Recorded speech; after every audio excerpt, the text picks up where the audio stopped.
de reparación, habíamos visto que cuando hablamos de reparación, hablábamos de, primeramente, regeneración.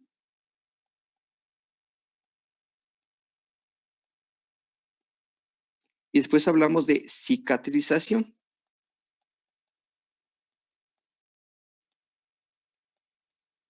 Y de esta cicatrización hablamos de primera intención y de segunda intención. Ajá.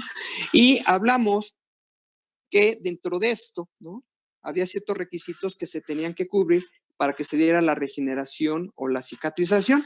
Y uno de estos requisitos era que se conservara la membrana basal o el estroma basal, que finalmente lo que le iba a dar como la guía y el sostén para que las células que tuvieran capacidad de reproducción se empezaran a reproducir y entonces tuvieran un crecimiento organizado. Y hablamos también, sobre todo cuando hablamos de cicatrización, de tejido de granulación.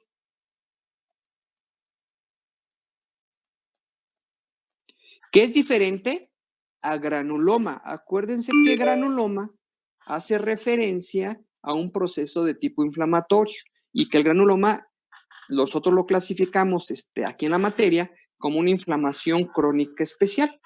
Entonces, no se vayan a confundir, una cosa es tejido de granulación y otro es granuloma. Y esto se lo digo porque el día del examen, pues como el tema es abarcar todos los temas que faltan, pues les voy a preguntar tanto de granulación como de granulomas. ¿Ok? Entonces, que quede muy claro. Cuando hablamos de tejido de granulación, estamos hablando del proceso de reparación a través del mecanismo de cicatrización o fibroplasia. Y entonces, decíamos que en este tejido de granulación había varios componentes. No sé, ¿quién? Ana Chacón, ¿nos puede recordar más o menos qué sería cómo está conformado el tejido de granulación? Si no te puedo ayudar, no sé, Braulio o Elías, que también aquí está presente, o Derek. A ver, ¿cómo está conformado el tejido de granulación? Derek, por favor.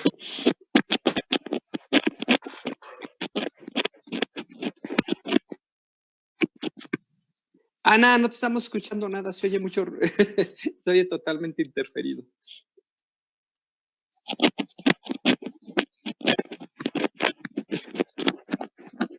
No, Ana, no te escuchamos nada definitivamente. Monse, a ver. Está compuesto por macrófagos, Ok. por nuevos capilares o capilares de neoformación y también hay presencia de colágeno, principalmente del tipo 3, pero también puede haber del tipo 1. Y en algunos casos también fibroblastos. Ajá, sí, entonces tenemos componentes, como dice Monse, los primeros serían los macrófagos, suena lógico porque viene de un proceso inflamatorio y son los que van a realizar la limpieza de la zona de lesión. Eso no quiere decir que no podamos encontrar polimorfonucleares, acuérdense, no es cuadrado una respuesta fisiológica de un animal, pero en el tejido de granulación es importante la abundante presencia de macrófagos. El otro elemento que comentaba Monse, aparte de los macrófagos, serían la colágena, principalmente en este caso tipo 3, en mayor proporción, aunque también puede haber tipo 1 o algunos otros tipos de las colágenas que ya vimos. Tipo 3, recuerden que es menos elástica, menos resistente, pero que finalmente va a cubrir mucho del relleno de aquellas áreas donde el tejido no pudo crecer de forma adecuada. Tenemos los capilares de neoformación,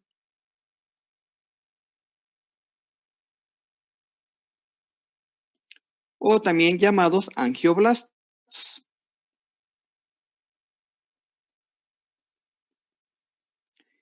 Tenemos tejido conectivo, en donde vamos a encontrar fibroblastos y obviamente fibrocitos. muy abundantes en el tejido de granulación, los fibroblastos. Y acuérdense que aparte estos fibroblastos que lo habíamos comentado, tienen la capacidad de contracción por tener actina y miosina dentro de su estructura. ¿Ok? Entonces podemos decir que estos serían los principales componentes del tejido de granulación. Y la imagen que está al fondo, pues ya la habíamos visto que era una cicatriz pulmonar en donde se conservaba pues todos estos elementos del tejido de granulación. Entre más abundante es el tejido de granulación, el tipo de cicatrización va a ser de segunda intención. Entre menos abundante sea, va a ser una cicatrización de primera intención. ¿Ok? Entonces, decíamos que a veces había alteraciones en la cicatrización, que a veces es muy exagerada esta cicatrización. Y tenemos dentro de esta cicatrización, hay dos elementos que pueden alterar la cicatrización. Uno es la edad. Normalmente animales o personas muy jóvenes tienden a tener cicatrizaciones exageradas. O bien algunas condiciones que habíamos dicho, personas de color, ¿no? O animales de color, por no decir negros, lo que habíamos comentado, ¿no? Que tienen un color un poquito más oscuro, entonces van a tener otro tipo de cicatrización. Por ejemplo, en esta imagen, pues se ve perfectamente cómo hay una regeneración no muy ordenada de todo lo que sería la epidermis. Sin embargo, si yo sigo todo lo que sería la dermis, en este tejido, ¿no? Ya no hay un adecuado crecimiento de la dermis. Si ustedes ven, aquí prácticamente nos están observando vasos sanguíneos. Por eso este tipo de área que queda por cicatrizaciones de primera y segunda intención, pues son menos resistentes porque ya no hay un crecimiento realmente de todo esto invadido por tejido conectivo de sostén, sino hay un tejido que es un tejido conectivo, pero de reparación. Bueno, antes de pasar a los tipos de cicatrizaciones, debemos tomar en cuenta, o cicatrizaciones exageradas, tenemos que tomar en cuenta que hay diferentes situaciones que nos van a alterar la cicatrización, que ya hemos platicado en la de primera y segunda intención, que si está contaminada, que si no está contaminada, si es lineal, si no es lineal, etcétera, etcétera. Entonces, en esta imagen, que nosotros como médicos que nos va a tocar hacer alguna cirugía alguna vez, pues bueno, se dan una serie de parámetros en la cual después de una cirugía, ¿no? Inmediatamente después de la cirugía, gracias a la sutura, se alcanza una resistencia del 70%, pero eso es gracias a la sutura, no porque esté ya unido el tejido. Acuérdense que necesitamos aproximadamente 7 días para ya tener más o menos una regeneración o una cicatrización si no hay complicaciones. Entonces, a la semana, aquí más o menos lo que decíamos, a los 7 días, cuando se quitan los puntos, vean, la resistencia baja bastante, un 10%. Por eso la recomendación es de no hacer movimientos bruscos, no hacer estiramientos, en las personas que sufrieron cesárea, que no se embaracen, etcétera, etcétera, ¿no? Y luego esto va a ir creciendo progresivamente, la resistencia, alcanzando más o menos un 70-80%. Realmente es muy difícil que llegue otra vez una resistencia del 100% como originalmente había. Y hay varios autores que describen que esta resistencia se alcanza hasta después de un año o después de un año. Entonces, por eso muchas de las recomendaciones en las personas que sufrieron cesárea es que si se van a volver a embarazar, pues por lo menos dejen pasar un año. Entonces, es importante. El tejido fibroso, ¿es conectivo el tejido fibroso? Sí, Laura. El tejido conectivo es tejido fibroso. Entonces, tejido conectivo, tejido fibroso, fibroblastos, fibrocitos, estamos hablando exactamente de las mismas células que participan en estos procesos. ¿Ok? Entonces, importante esto, ustedes como médicos, y más si les gusta la cirugía, pues siempre es importante describir esto a sus pacientes. Y ven que las otras les preguntaba que quién había sufrido fractura, pues más o menos sucede exactamente lo mismo, que decíamos que más o menos a las personas que tienen fractura y que les tienen que poner algún clavo, o aquellos que tienen una fractura les pusieron nada más una férula, un yeso, normalmente la cicatrización del hueso pues igual tarda más o menos aproximadamente 4 semanas. En 4 semanas les quitan el hueso, pero eso no quiere decir que ya tiene la resistencia que tenía al inicio. Bueno, tenemos algunos factores que van a alterar la cicatrización y que los vamos a dividir en dos, en factores locales y en factores generales. Factores locales, pues ya muchos de los que hablamos cuando se iba a dar la cicatrización de primera y segunda intención. Uno sería el tipo de lesión. No es lo mismo que te digan, guárdame este tenedor, ¿no? A guárdame este cuchillo, ¿no? Entonces, la lesión va a ser diferente. Entonces, el tipo de lesión. Tamaño de la lesión, digo que por lógica, entre más grande sea la lesión, pues más va a tardar en cicatrizar. Localización de la lesión. Aquí en esta localización de la lesión nosotros tenemos que pensar que aquellas áreas que tienen menos irrigación va a tardar más en cicatrizarse. O bien aquellas áreas que la lesión fue en un área donde hay mucha flexibilidad, los codos, las rodillas, pues siempre van a tardar más en cicatrizar porque este estiramiento puede provocar la ruptura de las fibras y otra vez comenzar el proceso de cicatrización. Entonces ya tenemos localización, irrigación, infección. Hablamos de las enfermeras también, que tenían que tallar muy bien, y nosotros también como médicos tenemos que hacer eso, hacer una buena asepsia antes de hacer cualquier otro tratamiento, ¿no? Inmovilización, sería lo mejor, por eso de los cuellos isabelinos que decíamos. Evitar la radiación con luz ultravioleta, se ha visto que retrasa la cicatrización, por eso yo les decía que muchas veces los médicos humanos de por sí tienen muchos mitos alrededor de ellos, ¿no? Por ejemplo, que siempre que nos enfermamos dicen no comas carne de puerco, nunca nos dicen por qué, pero siempre dicen que no comamos carne de puerco. Y una de estas es que no salgamos, si tenemos alguna lesión en piel, pues que no nos pongamos al sol. Y realmente ahí tienen razón, porque la luz ultravioleta retarda la cicatrización o puede provocar cicatrizaciones aberrantes. ¿Se acuerdan que también platicamos de los focos infrarrojos? Pero son infrarrojos, no son ultravioletas, son dos radiaciones totalmente diferentes. Entonces, los rayos X también pueden alterar la cicatrización, por eso también ya platicamos de cuántas veces nos deberíamos poner a los rayos X para no sufrir mutaciones, y quedamos que más o menos hay diferentes artículos que describen entre 2 y 4 en un año, y también platicamos que cuando uno tiene una fractura, pues le hacen una radiografía al principio, después le hacen otra radiografía, después ponen la férula, el yeso, el clavo y le hacen una radiografía, y después van a hacer otra radiografía. Entonces ya recibieron la dosis de radiaciones de un año en una semana quizá. ¿Ok? Y bueno, y factores sistémicos que van a afectar la circulación, pues son todos aquellos que nos tendrían que llevar los nutrientes necesarios para poder llevar a cabo una buena nutrición de las células que están participando en la fagocitosis o en el crecimiento de la zona lesionada.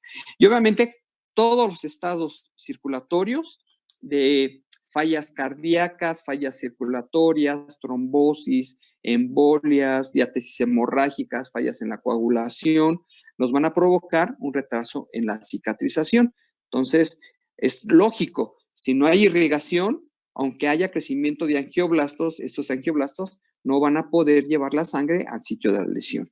Infecciones sistémicas, septicemias, viremias, toxemias, bacteremias, pues nos van a estar afectando. Entonces, eso también lo tenemos que tomar en cuenta, porque finalmente sí nos va a afectar los procesos de reparación, ya sea por regeneración o cicatrización. Estados metabólicos, por ejemplo, diabetes, enfermedad de Cushing, que también tiene que ver con los hormonales, hiperestrogenismo.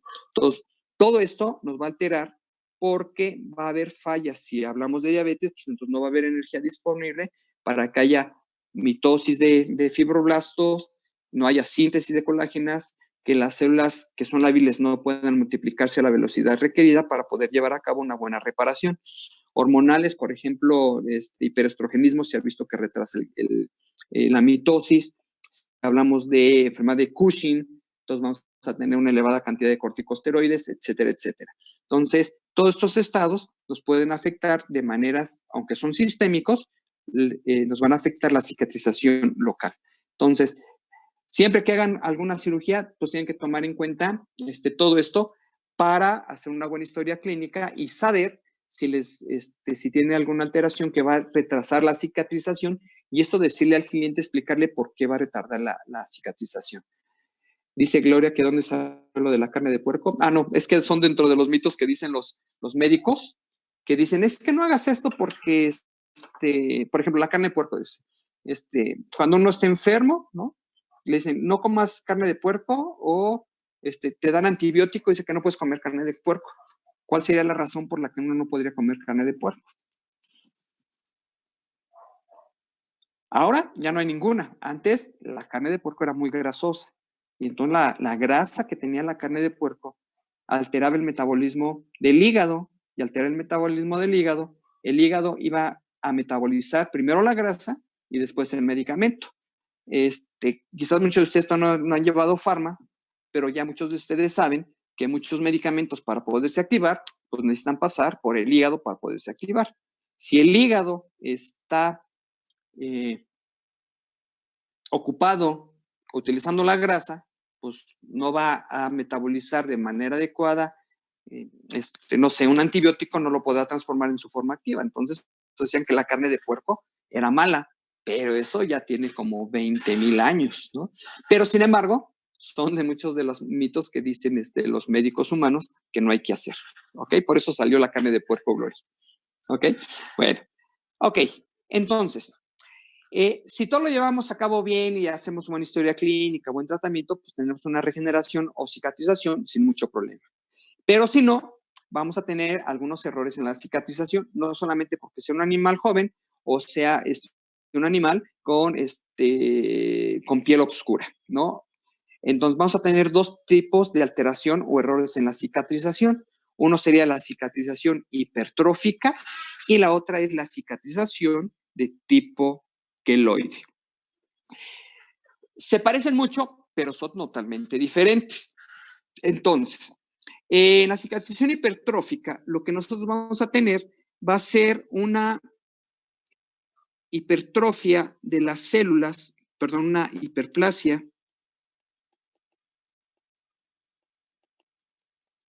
de las células que están regenerándose, ¿no? O que están en mitosis. Entonces estamos hablando aquí de hiperplasia, ¿ok? Mientras que en los procesos de cicatrización queloide, el problema está encaminado a una alta producción de colágeno. Ajá. No pierdan de vista que en los dos procesos hay tejido de granulación.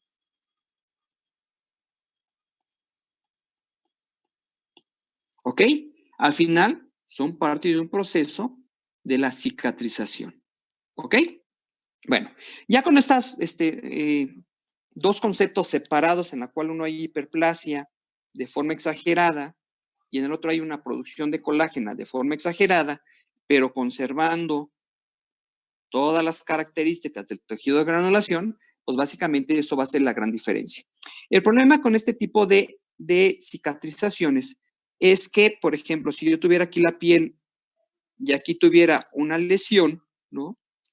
Este tejido que va a empezar a crecer, que es el proceso, el tejido de granulación, en vez de llegar hasta esta zona y favorecer que entonces las células empiecen a crecer de esta manera, ¿no? Que sería más o menos lo correcto, porque ya tiene, esto funcionaría como un tipo de membrana basal. Entonces, este tejido lo que va a hacer es, va a seguir creciendo.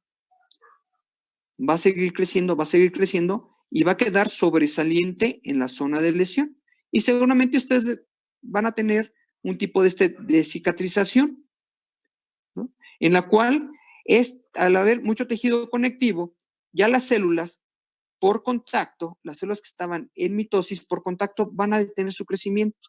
Y entonces no es que crezcan así, ¿no? Algunas crecen y van a crecer de forma desordenada. Y entonces, al crecer de forma desordenada, pues no van a permitir una adecuada regeneración o cicatrización del tejido. No sé, la vacuna de la polio, sí se las, no la de la, ¿cuál era? la que ponen en el hombro, ay, se me fue, la BCG, exactamente, la de la tuberculosis. Muchos de ustedes les queda una cicatriz, ¿no? A veces les queda una cicatriz, pues más o menos bonita, no está sobresaliente, a veces incluso un tanto profunda, pero hay otros que son medio exagerados y tienen una cicatriz, ¿no? A veces les quedaría como si tuvieran otro ombligo, por ejemplo, ¿no? Entonces, es una cicatrización que es exagerada y que puede ser por cualquiera de estos tipos, o hipertrófica o queloide, ¿no? Si son personas o animales jóvenes, seguramente tendrá más hacia la hipertrófica. Si son personas adultas y de color o algunas otras etiologías, tendrán que ser más queloide. Se hace como un tipo barrito, más o menos. En algunas llega a contaminar y el problema es que cuando se forma como un tipo barrito y está contaminado, el problema es que se forma una necrosis licuefactiva y exudado purulento. Y después se puede llegar a quitar. Pero bueno, cuando vacunaron a mis hijos, me dijeron que era normal.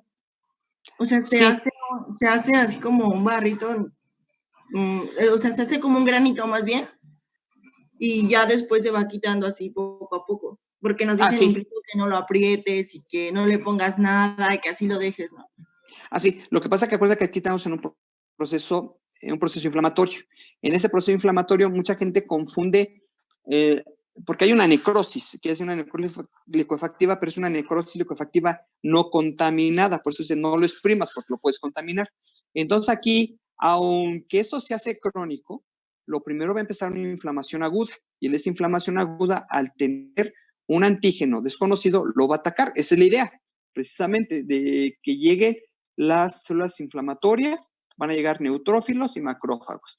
Pero las células que tienen mayor capacidad de presentación de antígenos sabemos que son los macrófagos. Entonces, se desarrolla una necrosis licuefactiva, tiene razón Ode, se forma una especie como de... es que me llamó la atención cuando dijiste barrito, es que un barrito realmente es un material contaminado, pero si es una necrosis de tipo licuefactiva, no contaminada por bacterias purulentas. Y sí, después de un tiempo eso se va a quitar y entonces ya inicia el proceso de inflamación crónica, la respuesta inmune y el proceso de reparación. ¿Ok? Bueno, entonces, tenemos la cicatrización hipertrófica. En este caso, aquí se puede observar, en este caso, en este perro, se utilizó un collar antipulgas, pero le causó una respuesta alérgica. Pero como los dueños no lo veían porque estaba el collar y lo estaba tapando, entonces desarrolló una inflamación aguda, después una inflamación crónica y después un proceso de reparación. Y entonces en toda esta zona ya no creció pelo, ¿no? Porque hubo una respuesta de cicatrización por segunda intención, donde todos los folículos pilosos fueron sustituidos por tejido conectivo. Y normalmente, le decía, esto sucede en personas o animales jóvenes. Normalmente este tipo de cicatrización. Mientras que las queloides, esto lo observamos mucho en quemaduras de segundo o tercer grado.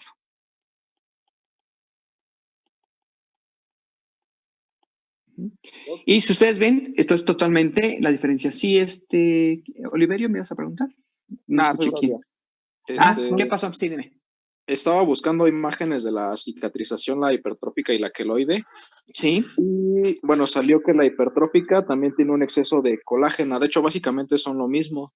Pero encontré en un artículo que la única diferencia o la diferencia más marcada que tienen es que la hipertrófica se mantiene dentro de los límites de la lesión original, pero que la queloide se extiende más allá de la lesión original. Sí, digo sí y no, tienes razón, qué bueno que lo comentas. Si yo pusiera, por ejemplo, los componentes son los mismos componentes del tejido de granulación, al final acuérdense que van a desaparecer muchos vasos sanguíneos, pero si hablamos de los principales componentes, que sería el tejido conectivo, fibroblastos, fibrocitos y colágeno. Si yo hablara de hipertrófica o hablara de queloide, como dice Braulio, exactamente se describen igual. La diferencia sería, por ejemplo, que en hipertrófica lo que va a predominar es el tejido conectivo y en menor grado la colágena, el tejido conectivo, perdón. En la hipertrófica sí va a haber colágena, pero en la queloide va a haber mucha colágena. De hecho, este aumento exagerado en la cantidad de colágena la hace todavía mucho más sensible a cualquier lesión que incluso puede ser leve y provocar desgarramiento del tejido. Entonces les ponía el ejemplo de las personas o animales que sufren quemaduras de tercer grado o segundo grado, que muchas utilizan estas mangas elásticas, caretas elásticas, precisamente porque como el tipo de colágena, principalmente la tipo 3, pues es menos elástica y por eso queda hasta cierto punto hasta como floja. Y entonces el tejido se hace muy flácido. Pero sí, es lo que comenta Braulio, es muy cierto, se parecen realmente mucho. Si yo viera, por ejemplo, una lesión en la cual tengo una imagen histológica de la cicatrización queloide y la hipertrófica, vería exactamente esto. Entonces vería, por ejemplo, yo vería aquí que tengo un crecimiento adecuado del epidermis. Y vería que toda esta zona, ¿no?, es la que está lesionada, ¿no?, por tejido conectivo en la parte de la dermis. Sin embargo, esto, ¿no?, va a provocar que haya así cierta reparación y por eso la lesión hipertrófica viene aquí nuestra piel y después queda en esta cicatrización todo este tipo de tejido, pero si ustedes ven, va a estar cubierto también por parte de epitelio. Mientras que en la queloide, vean, aquí tenemos fibroblastos y vean este espacio ocupado por pura colágena. Entonces, este espacio es muy abierto, es demasiado grande para que tenga una buena, un buen cierre, una buena elasticidad. Sí, Laura, utilizan escamas de algunos peces, de tilapia precisamente, para hacer estos tipos de injertos. O bien, utilizan partes de nuestra piel para hacer estos tipos de injertos. Y entonces eso ayuda mucho a la regeneración, ¿no? Decíamos de la parte de la ozonoterapia, también ayuda. También les mencionaba estos estudios que se han hecho con miel o que también les ponían azúcar, que es lo que habían comentado, que yo les comentaba por el tipo de azúcar que tiene la miel, que es de más fácil utilización. Todo lo que se busca es precisamente todo esto, pero al final lo que queremos es evitar cicatrices de este tipo, ¿no? Que se puedan observar y sobre todo que estén afectando la reparación del tejido.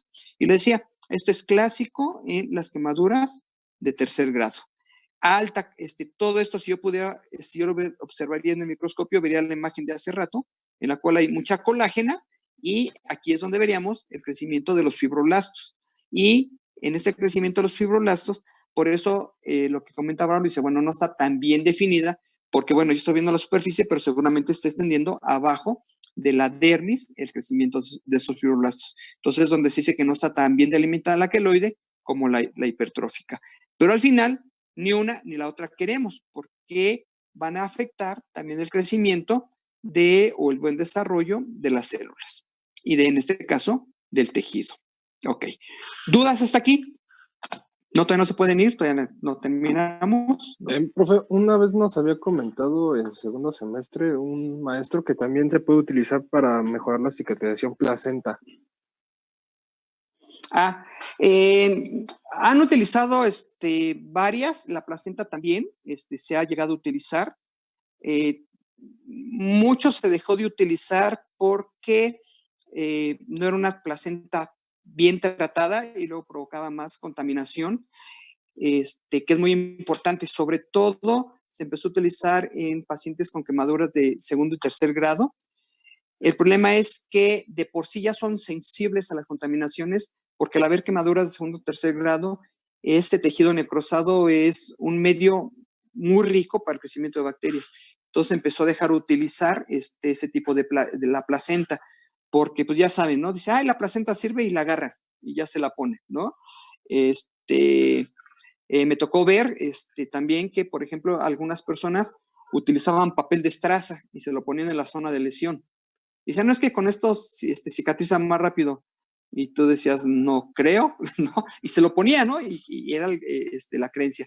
Pero sí, se llegó a utilizar placenta, pero esa placenta ya se dejó de utilizar porque, bueno, para su tratamiento a través químicos y térmicos era muy difícil y entonces también por eso se empezó a utilizar mucho la piel de tilapia, además porque se describe que la piel de tilapia tiene factores que estimulan el crecimiento celular. Braulio dice también la piel de cebolla, esta es clásica de las abuelitas, ¿no? De las cortaduras, que te dice, ponte un pedacito de aquí de la piel de la cebolla, ¿no? Finalmente, pues tomen en cuenta que es normalmente tipo de cicatrices, pues ese tipo de lesiones no son grandes, ¿no? Telarañas, tienes razón, Daniela, también telarañas, ¿no? Entonces, todo eso, y lo que es la piel de la cebolla, las telarañas, es como el pan para el susto, ¿no? Al final, si es una lesión pequeña, el cuerpo se va a hacer cargo sin ningún problema. Entonces, digo, ustedes abórdenlo. Daniela, pues, dice Daniela que con plátano también. Esa sí no me la sabía, ¿no? ¿Pero te lo comes? ¿O cómo es, Daniela?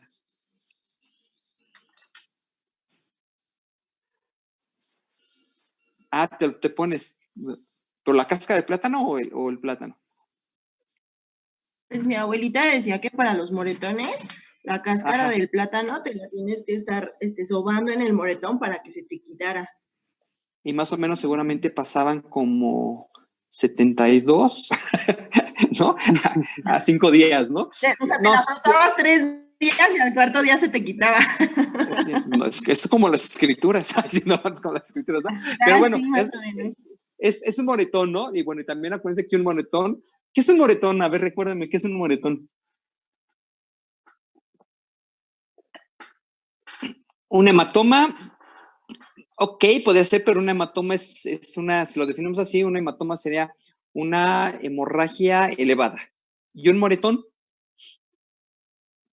Que voy de acuerdo, Oliverio, un moretón puede ser resultado de un hematoma, pero ¿qué es un moretón? Eso ya lo sabemos nosotros.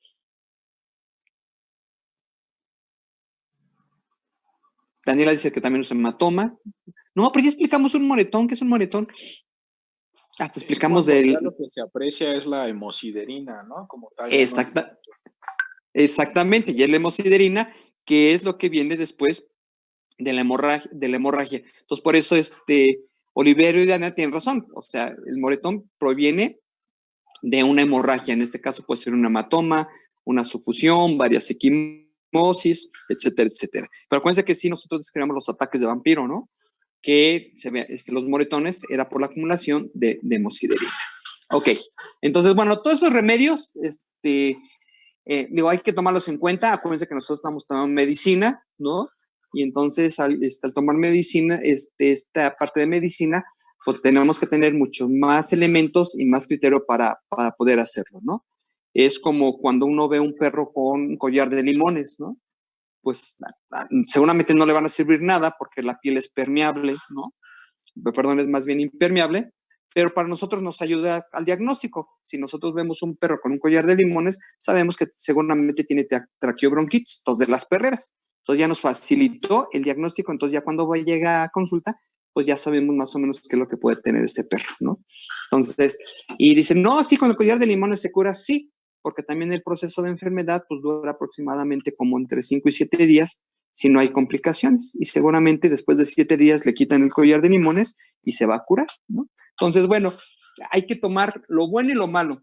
¿Que hay cosas de medicina tradicional que sirven? Por supuesto que sirven, ¿no? Entonces, pero la ventaja que ustedes tienen, que tienen un criterio amplio para poder saber si ese remedio casero puede servir o no servir. Tampoco hay que desecharlos, ¿eh? Entonces, porque todo tiene una utilidad y que lo he demostrado. Ok. Profesor, yo tengo sí. una pregunta. Sí, ¿qué pasó? Dime. ¿Cuándo se da o por qué? ¿Qué es lo que motiva a decidir entre una hipertrófica a una queloide? Normalmente, si en el caso veterinario, si yo pensara hipertrófica y queloide, pensaría que normalmente la hipertrófica se va a dar en aquellos animales jóvenes, ¿no?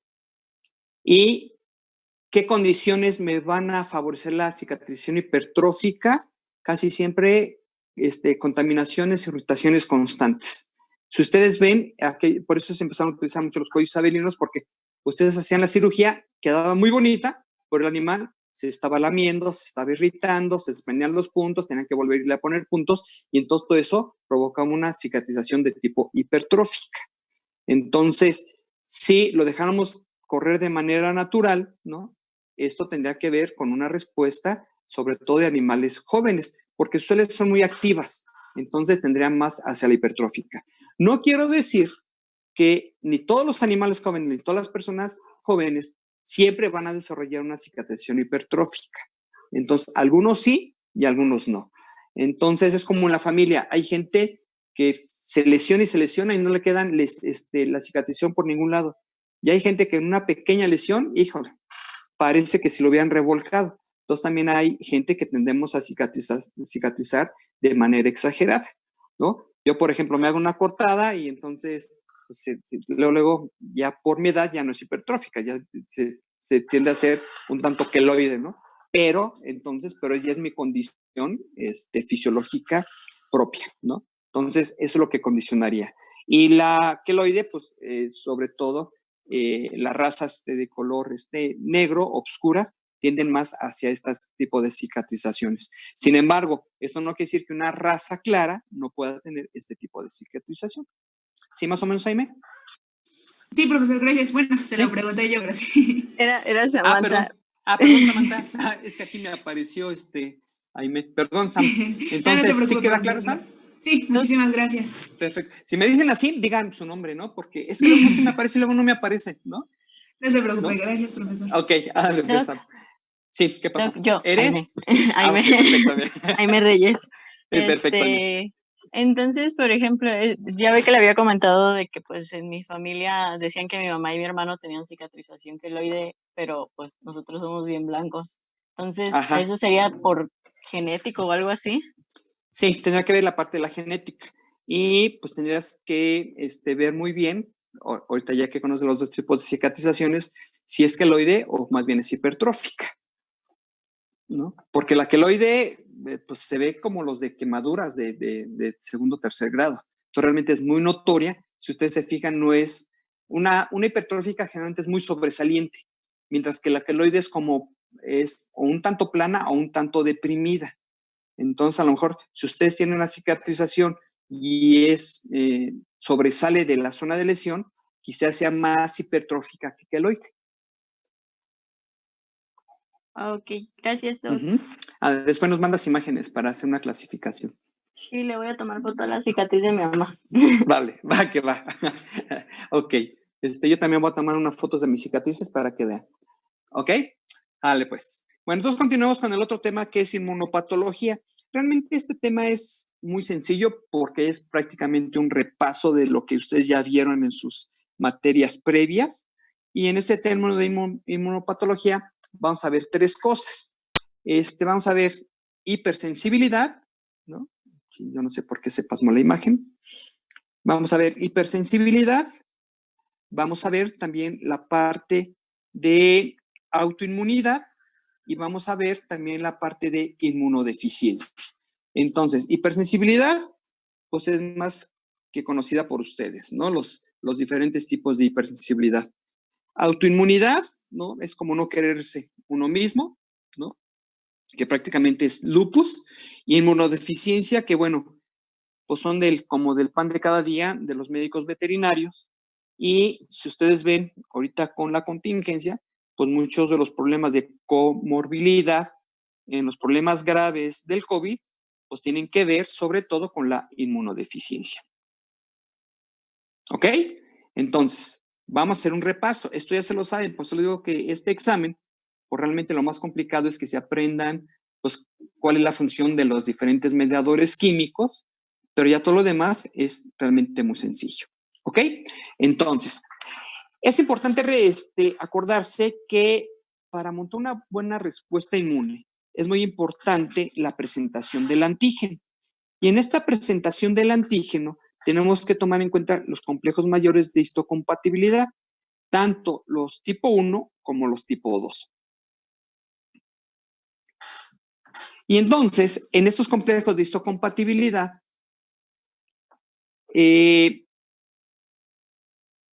todas las células tienen la capacidad de poder presentar antígenos. Todas las células, todas. Que tengan núcleo, por supuesto. Si pensamos en las plaquetas, pues no van a poder presentar. O los eritrocitos no, tampoco van a poder presentar. Entonces, esto no quiere decir que en reptiles y en aves que sí tienen núcleo puedan presentar antígenos. Por ahí se ha descrito que podía presentar. ¿Qué pasó, Angélica? Dime. No dije nada. Ah, es que tienes tu manita levantada. Ah, es de hace rato. Ah, de hace rato, perdón. ¿Y qué ibas a decir hace rato? Perdón, Angélica, la voy viendo. Era lo del hematoma, pero ya se me... Perdón, Angélica. Tú háblame. Dime. ¿Ok? Bueno, entonces, en este tipo de hipersensibilidad, pues tenemos los diferentes tipos, de complejo mayor de histocompatibilidad. Acuérdense que para nosotros es muy importante porque está representado por los macrófagos. Y al final, ya sea inflamación aguda, pero sobre todo en inflamación crónica, vamos a tener la presencia de los macrófagos. Entonces, por eso siempre se dice que la respuesta inflamatoria va muy de la mano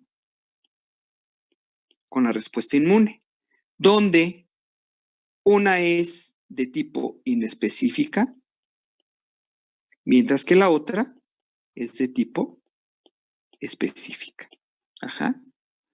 Entonces, por eso va muy de la mano. Muchos de los productos, por ejemplo, que utilizamos luego como vacunas, llevan los famosos adyuvantes. Y los adyuvantes no son más que sustancias que provocan una mayor inflamación para que se pueda montar una buena respuesta inmune.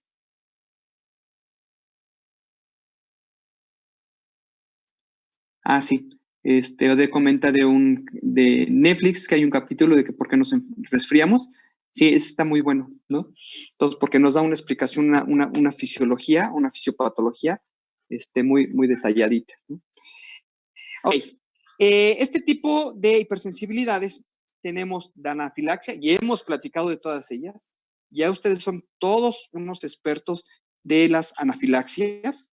Entonces, nada más vamos a recordar algunas cosas. La citotóxica, complejos inmunes y la retardada. Si ustedes recuerdan, ¿no? Estas tres primeras, hay participación de anticuerpos. Es decir, hay una respuesta de tipo humoral. Mientras que esta última participan, bueno, aquí podemos decir que participarían linfocitos B, ¿no? Y células plasmáticas. Mientras que estas son linfocitos T y es una respuesta de tipo celular. Ajá. Y esta la conocemos bien porque la utilizamos mucho en la prueba de la tuberculina.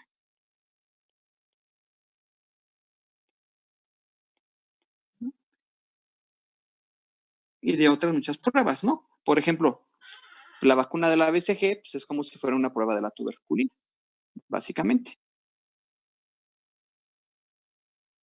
¿Ok? Bueno, entonces, tipo 1, anafilaxia o alergias. ¿Y se acuerdan cuáles eran las fracciones del complemento que se conocían como anafilotoxinas?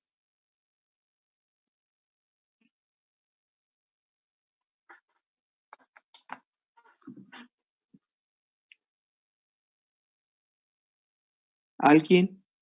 Ahora sí, Angélica Garza. Yo. Las 3A y la C5A. Exacto. Entonces, acuérdense que decíamos que están muy relacionadas. ¿Y esas qué hacían?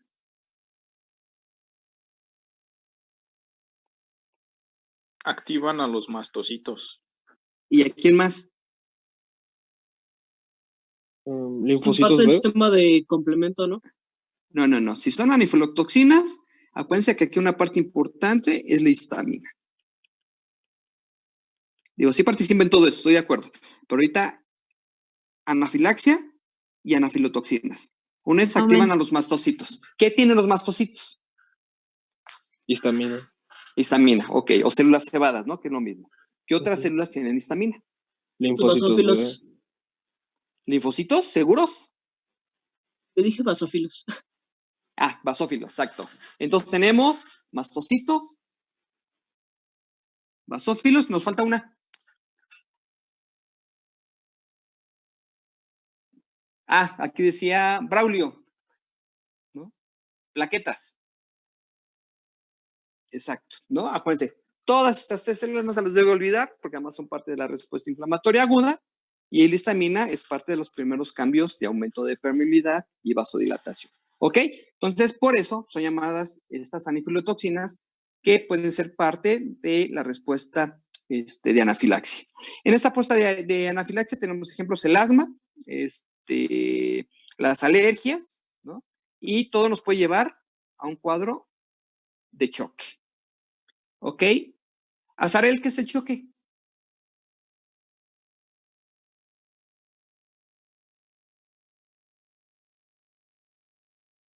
Brenda. Bueno, quien sea, ¿qué es choque? Era cuando había falla circulatoria periférica y decía que tenía que ser aguda. Ok, entonces que se oiga bonito. ¿Cómo lo defines? Ay, ya, perdón, profe. Es que se me fue en internet. A ver, ¿qué pasa a hacer? Entonces, definición de choque. Sería un síndrome por una falla en la perfusión sanguínea. Ok, ¿más datos?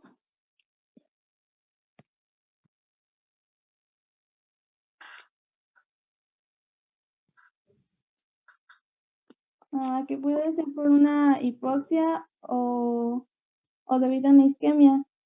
Ok, puede ser por diferentes causas, ¿no? Entonces podemos definirla como una hipoperfusión capilar aguda, ¿no? Lo que ya había mencionado, ¿ok?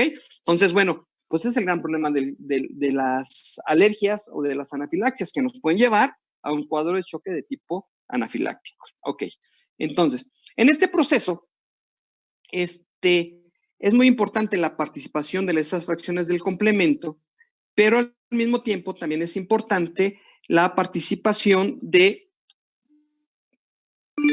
las IgE. En esta participación de las IgE, ¿no? Que son las primeras o los anticuerpos que van a participar en este tipo de inflamación, perdón, de respuesta de autoinmunidad o de hipersensibilidad prácticamente. Entonces, normalmente cuando nosotros nos exponemos a un antígeno, ¿no? Hay una primera oleada, o bueno, se estimula los TH2. Si recuerdan estos TH2, ¿no? O los linfocitos TH0, ¿no? Son estimulados por un antígeno, puede estimularse los TH1 o los TH2. Los TH2 son los que van a estimular a los linfocitos B, estos a las células plasmáticas y las plasmáticas en la producción de anticuerpos. Y un anticuerpo importante en el tipo de anafilaxia es la Ig. Entonces, en las alergias, llega un antígeno y entonces se empiezan a producir Ig. Algunas van a atacar a la etiología, bueno, más que atacar, se van a depositar sobre la etiología para activar el complemento y poderlas destruir. Pero otras van a quedar libres. Y estas que van a quedar libres se van a depositar sobre la superficie de las células, ¿no? Pueden ser, principalmente pueden ser sanguíneas, o pueden ser endoteliales, o pueden ser de algún otro tipo. Ok. Cuando vuelve a haber un segundo contacto, ¿no? Con esto, otra vez, como ya hice los de memoria, van a producir de manera más rápida la producción de Ig. Cuando se llega a formar un complejo de dos IgEs unidas por el antígeno, es cuando se desarrollan las respuestas de hipersensibilidad. Ajá. Y esto nos sucede mucho cuando vamos al médico y nos pregunta o nos va a recetar un antibiótico. Usted es alérgico sobre todo a la penicilina, ¿no? Y uno dice, no soy alérgico. Pero eso no quiere decir que en algún momento no seamos alérgicos. ¿Ok? Entonces, por eso los problemas, o nosotros como médicos, yo les decía, siempre en nuestro maletín, pues debemos de llevar siempre un antihistamínico, sulfato de atropina o adrenalina, o cafeína, para poder tratar un cuadro de choque, ¿no? Por ejemplo, hay veces que utilizan así desparasitantes y utilizan dosis o calcularon mal la dosis o dosis muy altas que provocan una irritación muy severa del aparato digestivo y entonces hay liberación de grandes cantidades de histamina. No se olviden que los mastocitos son muy ricos en piel, aparato digestivo y aparato respiratorio, por eso son los más sensibles para este tipo de hipersensibilidad. Y entonces, por el simple uso de un producto que puede provocar una irritación y liberación de histamina, podemos entrar en un cuadro de choque. Entonces, siempre es importante, siempre preguntar, aunque nosotros como médicos, siempre preguntar si no hay una respuesta o no anota una respuesta hacia algún medicamento, porque puede ser a la segunda, a la tercera, a la cuarta, a la quinta o a la sexta vez en la cual se vayan a hacer alérgicos. Y bueno, y como ya hemos visto, en todo proceso hay participación de interleucinas. Bueno, aquí ponemos algunas ondas interleucinas como la interleucina 3, la interleucina 4, la 13 y el factor de necrosis tumoral. Entonces, aquí lo importante para fines del examen, si ustedes se aprenden que el anticuerpo que está participando es la IgE, que esto provoca la estimulación de células cebadas, basófilos y plaquetas con una liberación importante de histamina, ¿no? Ya con eso me doy por bien servido, ¿ok? Y que normalmente los tipos de respuesta de hipersensibilidad suceden después de un segundo contacto con el mismo antígeno, ¿ok? Nunca se va a dar una hipersensibilidad de tipo 1 en la primera vez que estén en contacto con un antígeno, ¿ok? Bueno, entonces aquí tenemos diferentes ejemplos, ¿no? Hay gente que es alérgica a la leche. Profe, una pregunta. Sí, ¿qué pasó? Había dicho que se producía la alergia por lo que sería los IgE que liberaban para la etiología y para los que quedaban libres. O sea, la alergia sería para los que se quedan libres. Así, sí, acuérdense que llega un antígeno, ¿no? Entonces, por ejemplo, un clásico, por lo menos en humanos, es la penicilina. Ajá. El problema con la penicilina no es el antibiótico en sí, sino que este antibiótico se empieza a combinar con proteínas del organismo, puede ser, por ejemplo, por albúmina, y esto forma lo que ustedes ya conocen, que es un apteno. Ajá. Este apteno es el que va a actuar como un antígeno que primero va a desencadenar la producción de IgE, porque lo está reconociendo como una proteína extraña, ¿ok? En esta primera oleada, ¿no? Si yo tengo, por ejemplo, un eritrocito, en esta primera oleada va a llegar y la IgE que no destruyó al apteno se va a depositar sobre la membrana del eritrocito. Cuando haya un segundo contacto con este mismo apteno, ¿no? Lo que va a suceder es que la respuesta va a ser mucho más rápida porque ya hay celos de memoria. Y entonces se va a volver a pegar otra IgE junto con el apteno. Cuando se forma este complejo de dos IgEs, un antígeno sobre la superficie de una célula, es cuando se desencadena la respuesta de alergia. Como ya sabemos que la alergia es por la liberación de histamina, pues nosotros ya podemos deducir sobre qué células se están depositando de manera importante estos anticuerpos IgE. Y entonces volvemos a repetir que serían los mastocitos, que serían los basófilos y que serían las plaquetas. O sea, no cualquier tipo de célula. Principal estas porque tienen grandes cantidades de histamina. ¿Sí queda más claro? Sí, gracias. Ok, perfecto. Entonces, ejemplos, alergias. Obviamente aquí hablamos de alergias tanto humanos como para animales. Hay animales que son alérgicos a la leche de la propia mamá, ¿no? Alergias alimentarias, aquí existen un montón.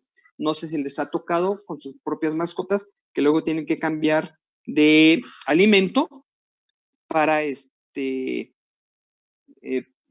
les provoca luego diarreas como inespecíficas. Y entonces cambian el alimento y entonces uno dice, bueno, ya, parece que ya, ajá. Ok, en algunas croquetas de pollo, exactamente, hay alimentos que dicen, bueno, estas son hechas de croquetas de pollo, hay otras de croquetas de cordero, de carne de cordero, y que son las menos alérgicas. Entonces, de hecho, a muchas personas de esto, pues les quitan aquellas carnes que son ricas en proteína, por ejemplo, el pescado, es altamente rico en proteína.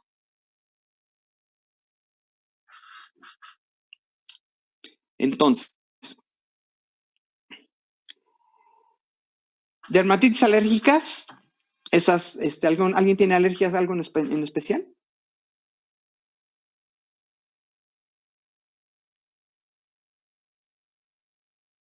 ¿No? ¿Nadie? ¿Al pasto? Ok, dice Alessandra, al pasto, ¿no? No sé si han escuchado que sea alérgica. ¿A qué es, Teodoro? Ácaros, a todo. Los ácaros, a todos, sí. Ajá. Lidocaína. Dice Sandra que el queso amarillo, esa sí no me la sabía. A polvo, las sulfas, exactamente. Oliverio, es importante las sulfas muchos porque forman también esos aptenos. No sé, ¿no han escuchado que dice la gente que es alérgica al frío?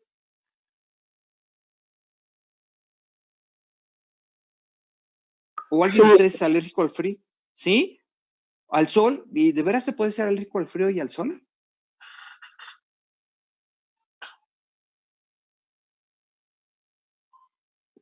No sé, pero dicen, sí.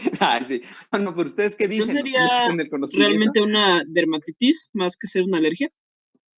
Ok, el sol yo pienso que es una dermatitis más que una alergia. Ok, porque finalmente ya sabemos que la luz ultravioleta, ¿no? Puede provocar la liberación de histamina de los mastocitos, pero por la irritación, no por alergia. Al frío no, ok. Exacto, Oliverio, al sol sería como un tipo de fotosensibilización. Ok, sí, sí.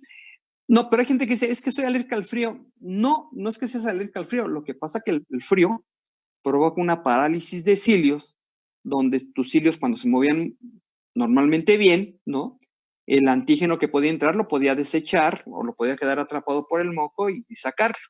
Pero cuando hace frío, los cilios se vuelven más lentos, hay menor producción de moco y entonces, ¿qué pasa? Que entonces el antígeno tiene más tiempo de permanencia. Entonces uno no es alérgico al frío.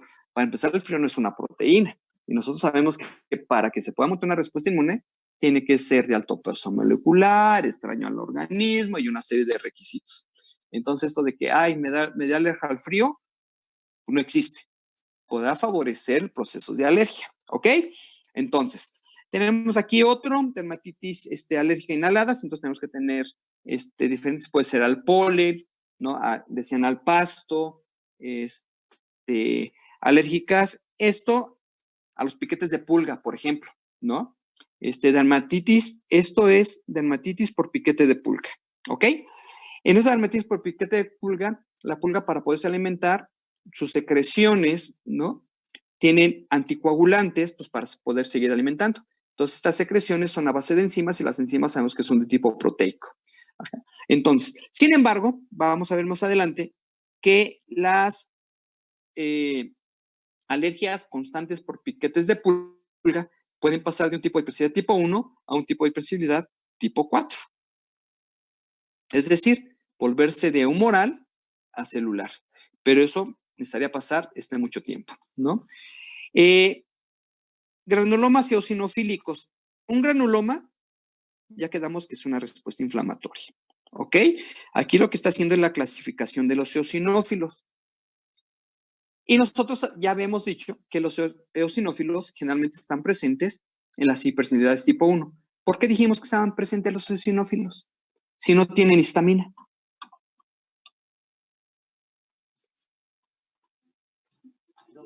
Recuerdo algo que los basófilos tienen una sustancia secretora que va a activar a los eosinófilos, pero no recuerdo bien cómo era el proceso.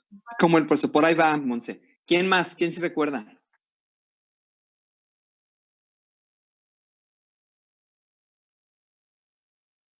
¿Por qué hay eosinófilos? ¿Por qué decimos que en las respuestas de alergias vamos a observar eosinófilos?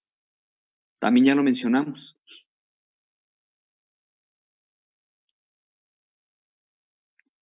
¿Qué dicen las Claudias, Vaca y Morales? Derek, ¿no has participado? ¿Qué dices?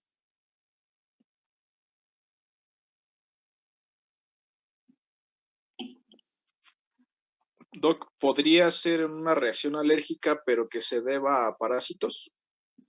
Ah, sí, también. Acuérdense que los parásitos están hechos de proteína, ¿no? Digo, sus células tienen proteína, entonces también puede ser a parásitos. Y es lo que alguna vez comentamos, que a veces damos un desparasitante, ¿no? Y entonces este desparasitante mata tantos parásitos que esto liberan sus proteínas y esto actúa como antígenos y entonces se monta una respuesta alérgica local y entonces luego no es tan bueno. Ok, sí es un proceso crónico, sí, porque es granuloma, ¿no? Es eosinófilo, pero ¿por qué decimos que los eosinófilos en los procesos de alergias están ahí? Si no tienen histamina, ¿no? Y el requisito para la respuesta alérgica es que tengan histamina. Y ya vimos que las únicas que tienen histamina son estos 3 tipos de células. ¿Pero qué hacen los eosinófilos ahí? Doctor. Sí. ¿No es porque producen histaminasa? Exactamente. Acuérdense que la histamina actúa como quimiotáctico. ¿Para quién? Para los eosinófilos porque tienen histaminasas.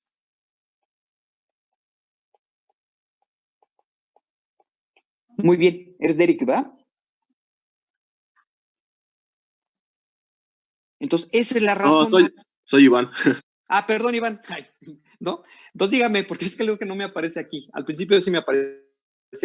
Entonces, y esa es la razón, porque tienen histaminasa y la histamina actúa como quimiotácticos. Entonces, aunque nosotros, para dar un diagnóstico de alergias, lo que buscamos es eosinófilos, porque al final van a ser los más abundantes, porque están respondiendo a la quimiotaxis, realmente los representantes de los tipos de hipersensibilidad, si nosotros quisiéramos pensar en algún leucocito, pues tendrían que ser los basófilos. Pero acuérdense que también los basófilos son las células menos abundantes, ¿no? En la circulación. Entonces, por eso nosotros revisamos lo que serían los eosinófilos. Entonces, en estos granulomas, lo que pasa es que se queda el antígeno por mucho tiempo y entonces por eso nos da este tipo, ¿no? Y entonces, la histamina estimula las terminaciones nerviosas y esas terminaciones nerviosas nosotros nos está provocando lo que serían las urticarias. Entonces, la histamina no solamente provoca vasodilatación, sino que también provoca la estimulación de las terminaciones nerviosas. Y entonces, nosotros cuando tenemos urticaria o tenemos problemas de alergia, ¿no? Lo primero que nosotros vamos a tener es un eritema, es decir, la piel se nos va a poner roja. Y posteriormente nos va a dar comezón. Y entonces esta comezón va a estar dado por la presencia de esta estimulación de las terminaciones nerviosas. Y entonces, en la imagen histológica, lo que yo estoy observando va a ser este tipo de células que, aunque por este momento no se aprecian bien, son células, estos son eosinófilos, ¿no? Son células que tienen gránulos de color rojo con la tinción de HE, ¿ok? Y nosotros lo que vamos a ver, pues va a ser la manifestación de vasodilatación, hiperemia, si es que está vivo. Las pruebas de que nos hacen para saber a qué somos alérgicos, nos empiezan a poner una serie de antígenos y lo que hacen es medir el tamaño de la respuesta alérgica y entonces nos dicen, ¿no? Y si alguien se ha hecho esta prueba alérgica, pues prácticamente a todas respondemos, porque todos son antígenos. Sin embargo, siempre va a haber una mayor en la cual nos digan, bueno, vamos a empezar la respuesta del tratamiento de alergias para esto. Y el tratamiento para las alergias es darnos antígenos en menor cantidad a los que somos alérgicos para que nuestro organismo se vuelva tolerante a esos antígenos. Exactamente, que son lo que llaman las famosas vacunas. Una vacuna al final es un antígeno, pero ¿qué es lo que tiene diferente esta vacuna? Pues esta vacuna lo que tiene es que es el antígeno o más diluido o menos concentrado. Entonces lo que le hace a nuestro cuerpo es que se vuelva tolerante, que lo reconozca como normal y no monte una respuesta exagerada que nos pueda provocar una alergia y nos pueda provocar. Lo que decíamos del piquete de pulga, que prácticamente la saliva, que tiene sustancias anticoagulantes, que son proteínas, son las que desencadenan esta respuesta de estimulación de liberación de la histamina. Ajá. Y podemos tener lesiones alérgicas tan severas que pueden parecerse a otros problemas de dermatitis, incluso de tipo hormonal, como pueden ser Cushing, como puede ser algunas de las que ya vimos, pero son realmente respuestas alérgicas, ¿no? Las famosas respuestas alérgicas al sol, ¿no? Que decían, pues no es una respuesta alérgica al sol, realmente lo que decía Oliverio, es un problema de fotosensibilización.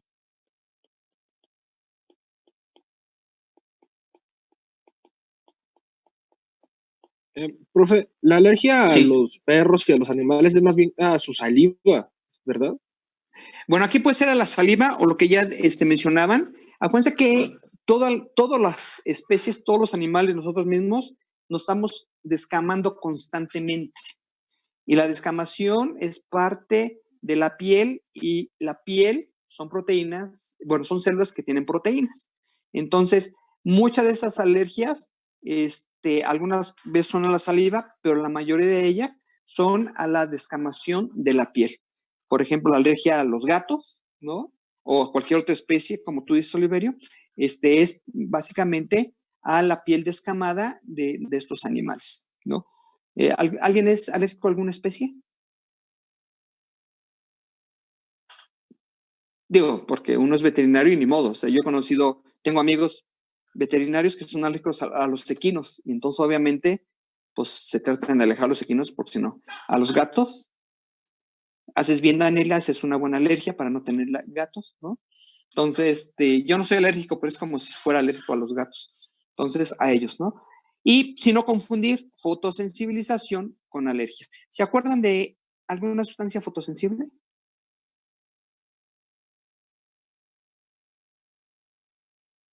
¿Las porfirinas cuentan? Ok, claro que sí cuentan. ¿Esas de dónde salen?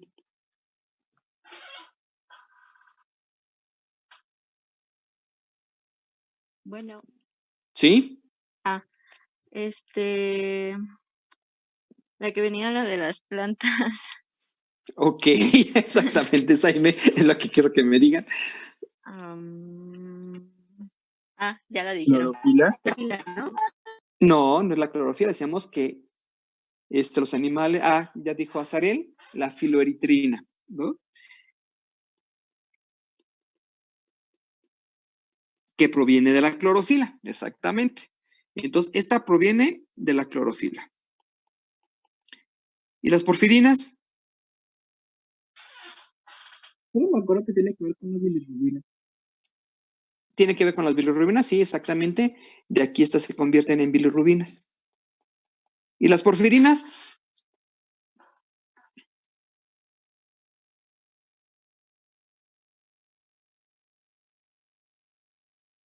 Ya está fácil, si saben de las bilirrubinas, ya saben dónde salen las porfirinas. Ya lo pusieron en el chat, creo, de lo de la degradación de la hemoglobina.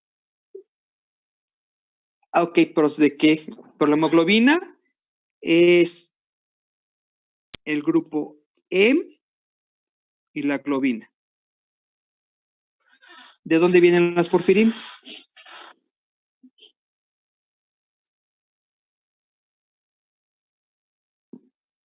De lo de BDT, de bilirrubina directa. No, acuérdense que la bilirrubina, las porfirinas van a dar origen a la bilirrubina indirecta, después la bilirrubina indirecta, la bilirrubina directa. Ya se les olvidó.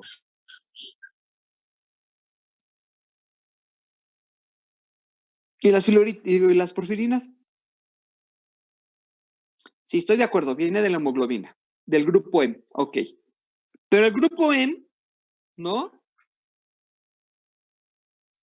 Está formado por los grupos pirrólicos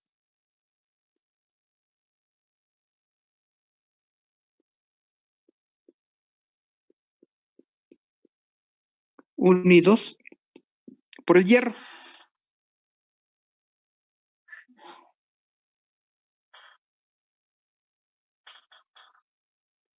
¿Y las porfirinas?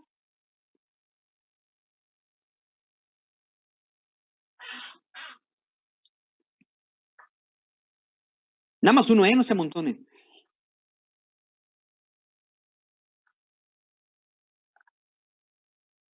¿De plano ninguno? Bueno, ¿ya no me escuchan? No, sí me escuchan.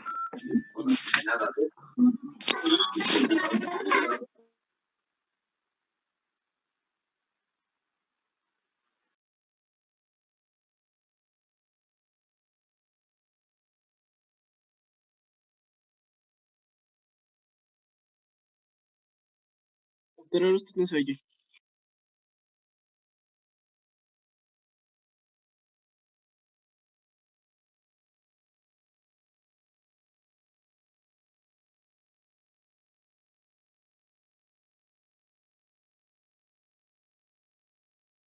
No lo escuchamos.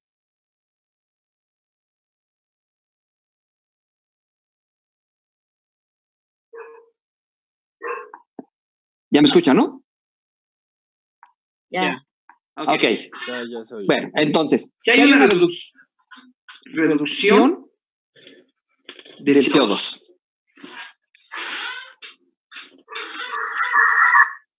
Ok. Luego, ¿de dónde vienen las porfirinas?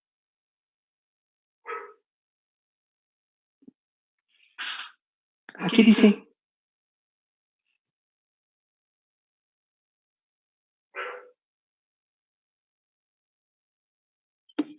De los grupos pirrólicos. Exactamente.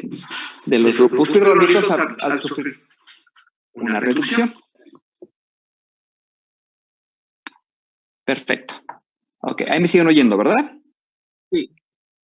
Ok, bueno, entonces, pero esto es una fotosensibilización, bien lo marcaba ya Oliverio. Es una fotosensibilización, no tiene que ver nada con alergia al sol, ¿ok? Que quede claro. La tipo 2, en esta tipo 2, la diferencia con la tipo 1 es que en la hipersensibilidad tipo 2, el tipo de anticuerpos que va a estar participando es la IgG y la IgM.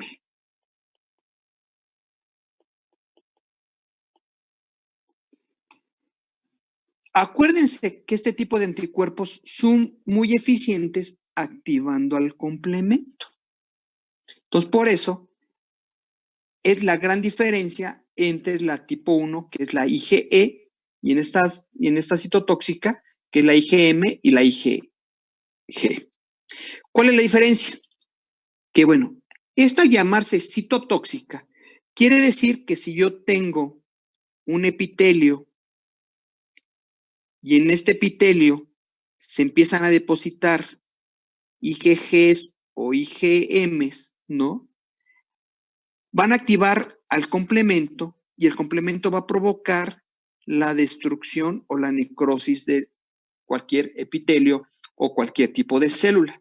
Entonces, por eso se llama citotóxica, porque provoca la destrucción de las células. Y aquí, el principal ejemplo que nosotros tenemos para esto es las famosas falta de compatibilidad sanguínea. Entonces, por eso no podemos donar si somos diferentes. ¿Se acuerdan que ustedes me preguntaban del COVID, que si de la resistencia por el tipo de sangre? Entonces, es importante este tipo de tomar en cuenta la hipersensibilidad tipo 2 porque es citotóxica y en compatibilidad sanguínea, ¿no? En esta falta de compatibilidad sanguínea la vemos mucho en equinos y cuando se sabe que hay una incompatibilidad sanguínea entre la madre y el producto, lo que se hace es ya no darle la leche o el calostro de la hembra al producto para evitar de que haya una lisis de los eritrocitos del producto. También se ha visto este tipo de hipersensibilidad tipo 2 por respuesta a penicilina, sulfas y algunos otros medicamentos. Cloranfenicol ya se descontinuó, no solamente provoca hipersensibilidad tipo 2, sino que también provocaba una aplasia de médula ósea, entonces por eso se retiró del mercado. Y tenemos algunos otros agentes que pueden provocar, como el agente de la anemia infecciosa equina. ¿Qué agente era? Ya lo habían dicho anteriormente. Babesia y anaplasma. Ajá. Esta enfermedad de Graves, ¿alguien ha escuchado de ella? ¿O miastenia gravis? ¿Alguien sabe de quién la causa? Dice Daniela que no, M tampoco, Laura Víquez que tampoco. Miastenia gravis es algo que tiene que ver con que el cuerpo ataca, no me acuerdo si la miosina o la actina o lo de la acetilcolina, algo de los músculos, pues. Sí. Para la contracción muscular normal. Exactamente. Entonces, por eso es miastenia gravis, porque sí tiene que ver con la parte muscular y es una flacidez muscular. Y aquí sí está más encaminado a la parte de la actina y de la miosina. Pero aquí está muy relacionada, por ejemplo, con toxocara. No con el adulto, sino con las larvas. Ajá. Entonces, ha relacionado que las larvas están desarrollando esta respuesta de miastenia gravis porque muchas larvas se pueden llegar a enquistar a nivel muscular. Y entonces provoca esta flacidez. Y esto se ha descrito mucho, sobre todo en humanos, esta parte de miastenia gravis. ¿Ok? Y entonces, pues aquí hay un ejemplo más o menos cuál sería la patogenia. Aquí lo único que va a cambiar es cuáles serían las células que son el destino o las células blanco. En el caso de alergias de tipo 1, pues serían mastocitos, basófilos y plaquetas. En esto, principalmente células de tipo sanguíneo. Entonces, es donde vamos a encontrar este tipo de hipersensibilidad. ¿Ok? En el caso de la tipo 3, es de complejos inmunes. Vean, ya el propio nombre nos dice cuál van siendo las diferencias entre un tipo de hipersensibilidad y la otra. En estos complejos inmunes, quiere decir que van a estar participando IgM, IgG, más fracciones del complemento, más fracciones de colágena, más fracciones de fibrina, ¿no? Entonces, va a ser un complejo de tipo proteico, pero principalmente de anticuerpos y del complemento. Y este complejo inmune que no son más que proteínas, estas se van a depositar en membranas basales.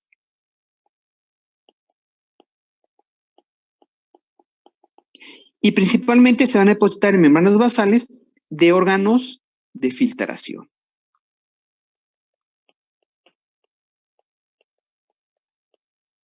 Y entonces aquí pensamos, como primer órgano de filtración, pues tenemos al riñón.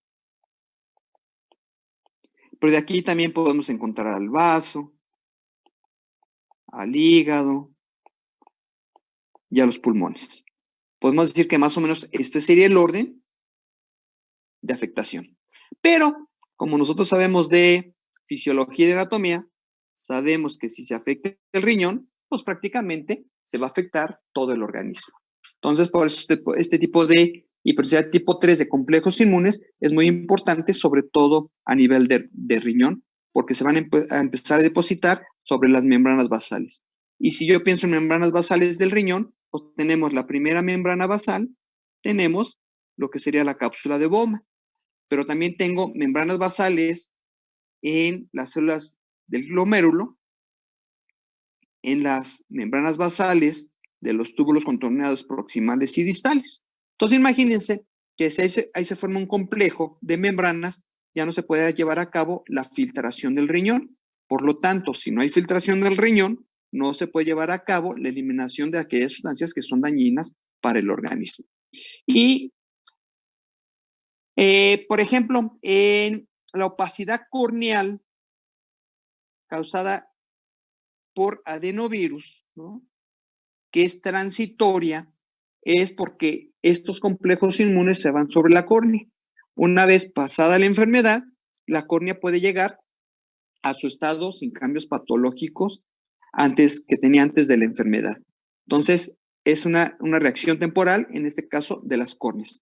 A veces lo mismo llega a suceder, por ejemplo, en perros con distemper canino, que hay una opacidad corneal transitoria y si el animal se llega a recuperar, esta va a desaparecer.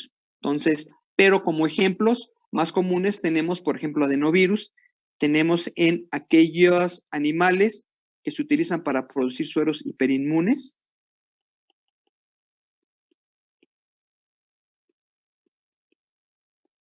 Que no están, o bien aquellos animales o personas que tienen enfermedades crónicas.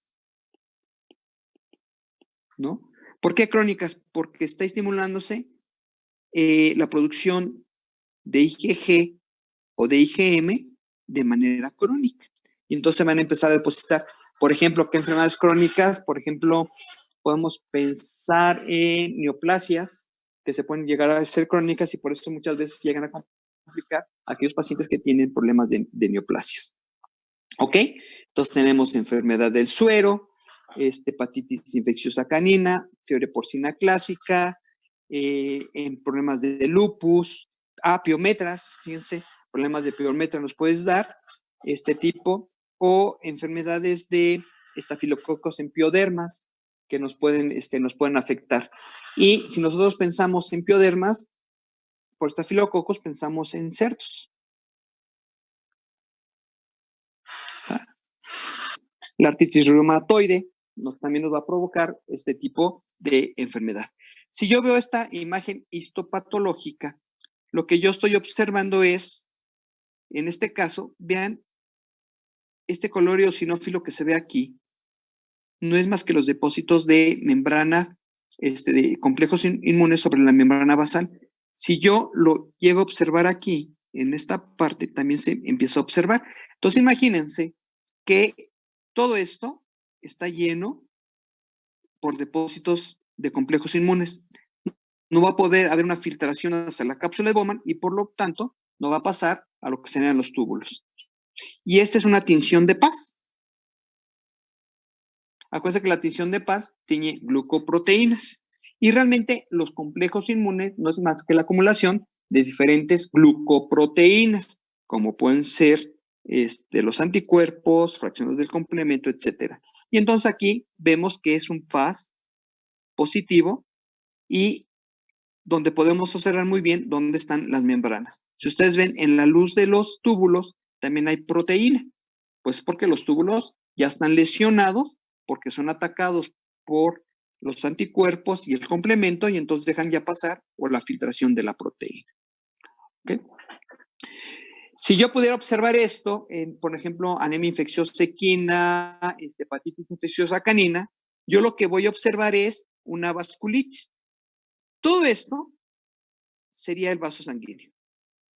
Esto son los complejos inmunes que están depositados sobre la membrana basal.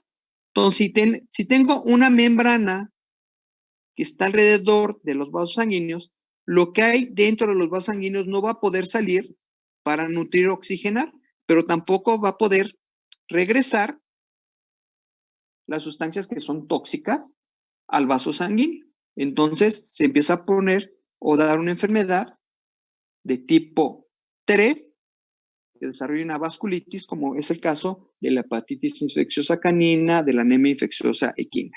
¿Ok? La sarna demodésica se ha visto que puede desarrollar este tipo de toxicidad de tipo 3. Y acuérdense que si hablamos de sarna demodésica, generalmente los animales jóvenes son los que desarrollan este tipo de sarna, o animales ya muy viejos con problemas de inmunodepresión.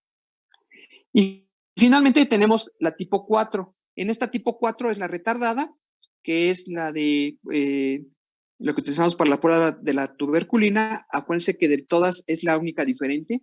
Todas las demás son de tipo celular, pero esta tipo 4, es humoral, y esta tipo 4 es de tipo celular. Y entonces quiere decir que es más crónica, o siempre se va a presentar de manera crónica, a diferencia de las demás. ¿Ok? Y pues tenemos la prueba de la tuberculina, nos va a dar una inflamación de tipo granulomatoso, porque al final es lo que nosotros tenemos.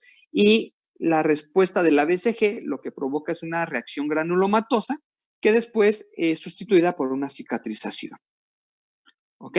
Y al ser una reacción granulomatosa, por los representantes de la granulación granulomatosa, pues son las células gigantes de Langhans, cuerpo extraño o epiteloides, junto con la presencia de linfocitos, células alargadas como fibroblastos, pero también hay muchos macrófagos. Dermatitis por contacto, esto es mucho por piquete de pulgas. Otra vez otro caso de otro gato, en la cual desarrolló primeramente hipersensibilidad tipo 1 y después se convirtió en hipersensibilidad tipo 4. ¿Ok? Bueno, los problemas de autoinmunidad, básicamente hablar de autoinmunidad es hablar de lupus, prácticamente. Aquí no me voy a meter con la clasificación de lupus. Hay mucha clasificación de lupus, que si es discoidal, que si no es discoidal, etcétera, etcétera. Lo importante del lupus, acuérdense que el lupus está desarrollando una respuesta de anticuerpos contra las propias células. Entonces, se ha descrito que muchas veces este cuadro de lupus puede ser desencadenado por algunas infecciones de tipos virales, pero eso es muy en específico, todavía no se sabe realmente quién los encadena. Lo que sí se ha visto es que tiene un gran componente de tipo genético. Entonces, en esta parte de lupus, los propios anticuerpos están atacando al organismo. Y yo decía, hay diferentes tipos de lupus. Y estos diferentes tipos de lupus se pueden clasificar en eritematoso, artríticos, discoidales, etcétera. No me interesa mucho que se aprendan la clasificación. Ya lo verán cuando lleguen a patología sistémica y entonces ahí sí les van a platicar de los diferentes tipos. Sin embargo, lo que sí me gustaría que se les quedara, que normalmente este tipo de enfermedad autoinmune, el lupus, va a afectar muchas veces tiroide, y nosotros sabemos que la tiroide es muy importante para llevar a cabo todo el metabolismo celular de todo el cuerpo. Se ha visto que está relacionado con enfermedades como diabetes mellitus, ¿no? Se ha visto también, o se ha desarrollado de manera experimental a nivel de encéfalo, y esto con paramyxovirus,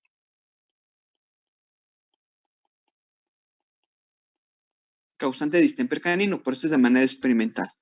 También se ha visto que después de tener hipersensibilidad tipo 3, perdón, tipo 2 de la citotóxica, se puede desarrollar lupus.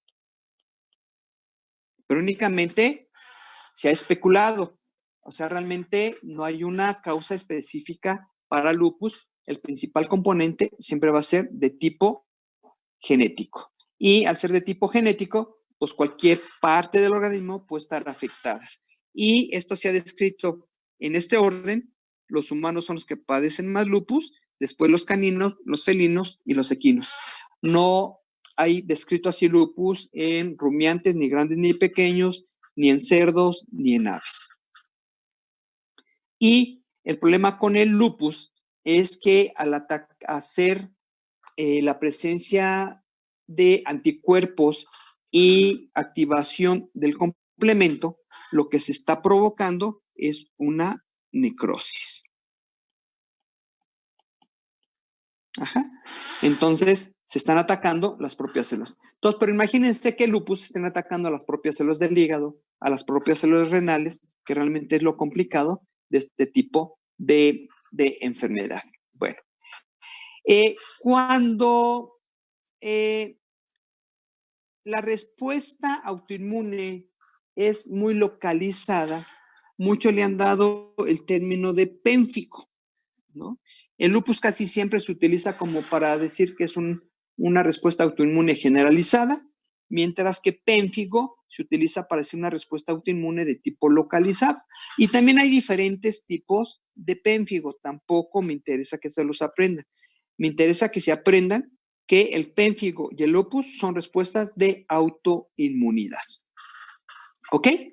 Bueno, entonces, en estas respuestas de autoinmunidad, pues tenemos los diferentes componentes, tejidos que van a estar afectados. Ok, ya dijimos la tiroides, ¿no? No va a estar afectado. En problemas, se ha visto que muchos problemas de diabetes son causadas por autoinmunidad, no necesariamente de tipo genético. Myasthenia gravis ya la hemos descrito y el problema de distemper canino ya también. Bueno, también se ha hablado que, pero únicamente se ha especulado que también aquellas personas que tienen alergias pueden desarrollar un tipo de autoinmunidad. Realmente yo de lo que he leído, tanto en humanos como en animales, realmente es muy raro que una persona, un animal con alergias desarrolle autoinmunidad. Bueno, y finalmente tenemos los problemas de inmunodepresión. En estos problemas de inmunodepresión o inmunodeficiencia tenemos dos tipos.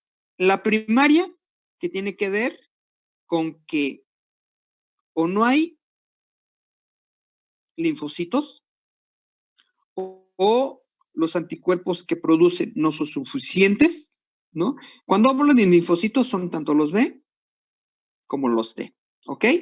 O bien no hay células totalmente capacitadas para producir o montar una respuesta inmune. Eso sería la primaria. Y generalmente está relacionada con problemas genéticos. Y de estos problemas genéticos, normalmente está relacionada con problemas a nivel de linfocitos, tanto B como T. La secundaria, lo que hace la secundaria, como aquí ponen ejemplos, algunos medicamentos o procesos infecciosos, lo que hacen es destruir a las células que van a ser las responsables de montar la respuesta inmune.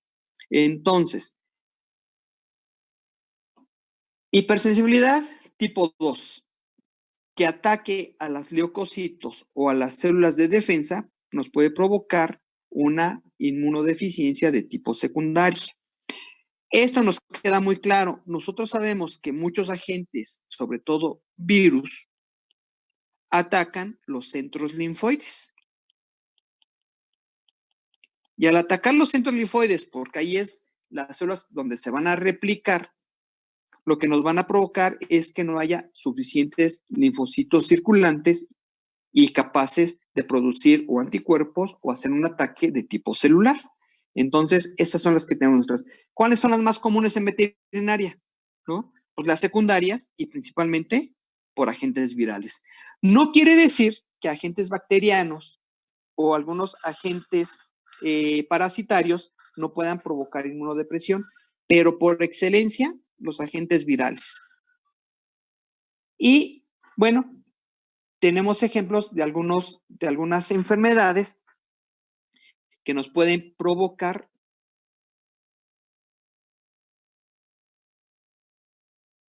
de enfermedad. Ok, ya me siguen viendo, ya no me están viendo, ¿verdad? Creo. No, ya no. Ok, ya vamos a terminar. No tener transmisión, ahorita me voy a volver a salir y ahorita vuelvo a entrar. Ok.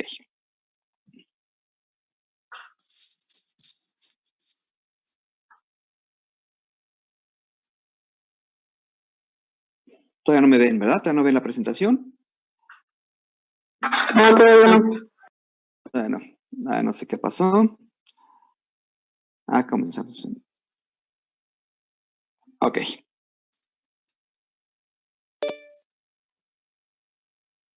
Creo que ya, ok. Bueno, entonces ya para terminar, tenemos los problemas de inmunodeficiencia, algunos ejemplos, ¿no? que son algunos procesos que se han descrito principalmente en caninos, ¿no? Aquí tenemos diferentes procesos, tenemos algunos síndromes, problemas de neutropenia en coli, ya sabemos cuáles son las células que se ven afectadas, serían los neutrófilos, deficiencias del complemento, generalmente estos son de tipo genético, que nos está provocando esto, y problemas de inmunodeficiencias causadas ya sea por fármacos o por virus. Ajá. Entonces tenemos algunos ejemplos. Para nosotros, ¿por qué es importante? Porque, bueno, la inmunodeficiencia nos va a llevar hacia enfermedades infecciosas secundarias, ¿no? Por ejemplo, si nosotros hacemos un mal calostrado, también ese mal calostrado provoca inmunodeficiencia. Agentes virales de infección de la bolsa de Fabricio, de hepatitis, de peritonitis infecciosa felina, de distemper, por ejemplo, nos puede provocar fiebre porcina africana, parvovirus, enfermedad de Newcastle. ¿Qué tienen en común todas estas enfermedades virales? Pues que todas los centros linfoides son los afectados por los virus porque son las células que necesitan para poderse replicar. Ajá. Y algunos ejemplos de agentes de tipo parasitario que pueden provocar inmunodeficiencia son toxoplasma, trypanosoma, trichinella, ¿no? Alguna bacteria como Mannheimia, ¿no? Que aquí está mal escrito, y Demodex, ¿ok? Entonces, cualquier agente viral, bacteriano o parasitario nos puede provocar inmunodepresión. Por excelencia, los agentes virales. Sin embargo, algunos otros agentes nos pueden provocar esta inmunodepresión y el problema serían las infecciones secundarias. Bueno, también tenemos algunos tóxicos que nos pueden provocar inmunodepresión. Para nosotros importantes en medicina veterinaria son las micotoxinas. Ajá. Sin embargo, vean cómo hay algunos otros agentes como el DDT, que ya prácticamente no se utiliza. Sin embargo, todavía hay muchos utensilios que están hechos a bases de plomo, ¿no? Las ollas de barro contienen gran cantidad de plomo, por eso se prefería ya dejar de utilizar, ¿no? El yodo, intoxicación por yodo también nos puede provocar inmunodeficiencias secundarias. Eso es muy importante. Las deficiencias nutricionales, porque si no hay una adecuada nutrición, entonces no va a haber la producción de anticuerpos. Y fármacos, bueno, muchos de estos fármacos. Ajá. Entonces, si vemos cuál es el común de estos fármacos, que, por ejemplo, este fármaco, son principalmente antivirales. Entonces, nosotros podemos provocar. O bien la utilización de corticosteroides, que es comúnmente utilizada por nosotros como médicos veterinarios. ¿Ok? Entonces, en estos problemas de inmunodepresión, pues es importante que nosotros tomemos en cuenta qué es lo que vamos a aplicar y que podemos provocar la inmunodepresión. ¿Ok? ¿Dudas hasta aquí, señores? ¿No? No, ok, perfecto. Entonces, el día de mañana ya vamos a ver el último tema de la materia de patología general. ¿Ok? Si mañana vemos el último tema de patología general, quiere decir que dentro de 8 días, de mañana en 8, tendría que ser el examen de estos temas. ¿Ok? Sin embargo, aquí se lo quiero poner a su elección. Lo podemos hacer el examen el día 19 o lo hacemos el día 26. Yo voto por 26. Hay un voto por 26, dice Samuel. 26 también, tenemos un montón de cosas que entregar. 26. Perfecto, ok. Entonces, lo vamos a dejar fijo para el día 26. Bueno, ya el día de mañana ya terminamos nosotros, ya no habría clase, ¿no? Aquí podemos hacer dos cosas, o hacer repasos, el 18 y 19, o bien ya vernos hasta el día 26, ¿ok? Entonces, el 26, ok, dice si repaso, ok, entonces sí va a haber repasos. Entonces voy a preparar una serie de imágenes y una serie también como de tipos exámenes rápidos que hagamos para empezar a repasar, y hacemos repaso de todo esto, ¿no? Y hacemos ahí Sí, por favor. algunos jueguillos ahí con Socrative, ¿no? Para tener todo esto. Entonces así quedamos. Entonces, mañana vemos neoplasias, que es el último tema, y los días siguientes, 18 y 19, haríamos repasos. También podríamos hacer repasos de histopatología. Dijo, pero eso tendría que ser como que ya, porque el examen sería el día 14. Déjenme ver si podemos posponer el examen de histopatología para el día 21, ¿les parece? Si es así, haríamos algún repaso entre el 18 y el 19 y que el día 21 fuera el examen de histopatología. Entonces déjenme platicar eso con los profesores y así yo se los voy a proponer. Entonces quedamos. Mañana tenemos neoplasias, 18 y 19, hacemos repaso tanto de teoría como de histopatología y procuro cambiar el examen de histopatología el día 21. Y el día 26 sería el de teórico de inflamación, de hipersensibilidad, inmunodepresión, autoinmunidad y neoplasias. ¿Ok? Perfecto. El día 15, en teoría, déjame platicar también con los profesores para ver si lo dejamos el día 15, el de necropsias, el 21 histopatología, o solamente que cambiemos 21 y 22, 21 histopatología y 22 necropsias. Igual ustedes pueden sentir que a lo mejor más días podría ser mejor, pero se les iba a juntar el jueves histopatología y el viernes 22 necropsias. ¿No les importaría?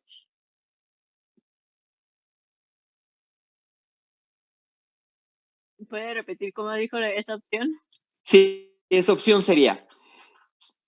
Puede ser que el día 15, esta semana, quede el de necropsia, o bien lo moveríamos para el día 22. Pero si lo movemos para el día 22, el día 21 sería histopatología y el día 22 sería necropsias. Entonces creo que aquí están votando por el día 15, que sea necro. Ok, entonces déjenme platicar con los profesores, ¿ok? Entonces, para yo ya confirmarles que es próximo 15 el de necropsias, el 21, vamos a dejar que sí que histopatología, y el 26 es teoría. ¿Ya estamos bien en las fechas? Perfecto, ok. Bueno, entonces nos vemos el día de mañana. Muchas gracias por haberse conectado. ¿Sí, qué pasó? Muy claras, ¿cree que se puedan poner en Schoology? Ah, sí. Yo platico ya en un ratito con los profesores y en Schoology ya pongo bien las fechas. Y vuelvo a recordarles cuándo es histo, cuándo es necropsias y cuándo es teoría. Sí, okay. Monse, sin ningún problema. Muchas gracias. Ok, perfecto. Pues que pasen buen día. Nos estamos viendo el día de mañana. Muchas gracias. No se me angustien. Total, ya con la angustia de no estar encerrados es suficiente. No se angustien por patología por lo pronto. Nos estamos viendo el día de mañana. Bye, buena tarde. Hasta luego todos. Bye, bye. Nos vemos, Samuel. Hasta luego, profe, gracias. Bye, Clau. De nada, Sandra, nos estamos viendo el día de mañana.